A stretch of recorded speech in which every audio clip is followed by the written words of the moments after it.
96,000 comments as part of our rulemaking. Most of them were positive comments, but we had to sift through all of them and make sure that our rulemaking was done the right way and that we considered all those. The report includes nearly 100 detailed recommendations based on the input from families, educators, mental health practitioners, law enforcement, and federal, state, and local leaders. And I will say this, every one of them is knowledgeable.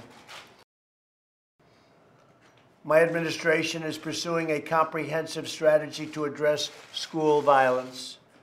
We enacted 2 critical reforms into law, the Fix NICS Act, which you know about, which strengthens very strongly the background checks for firearm purchases, and the Stop School Violence Act, which provides grants to schools to improve safety. And they've gone a long way. We've also secured historic levels of funding to give schools and police more resources to protect their students. This morning, we also completed the process to issue a new regulation banning bump stocks. We've taken important steps, but much work remains to be done, as always. Today, we are reviewing the recommendations put forward by the School Safety Commission. These include fixing mental health laws so that families and law enforcement can get treatment immediately to those who need it. Encouraging states to adopt extreme risk protection orders which give law enforcement and family members more authority to keep firearms out of the hands of those who pose a danger to themselves and to others.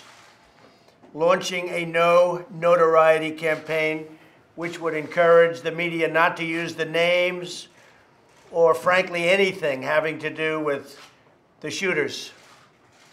I see it all the time. They make these people famous, and they're not famous. They're the opposite. They're horrible, horrible people. I think that's a very important one. No notoriety campaign. Supporting local efforts to create a culture that cherishes life and fosters deep and meaningful human connections. Allowing highly trained school personnel to have access to firearms.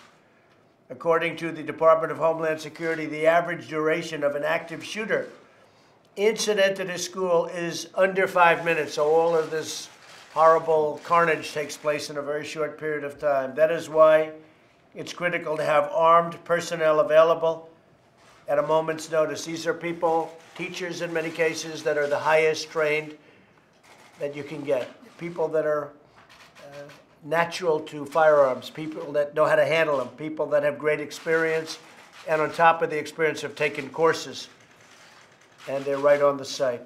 This is critical to the hardening of our schools against attack.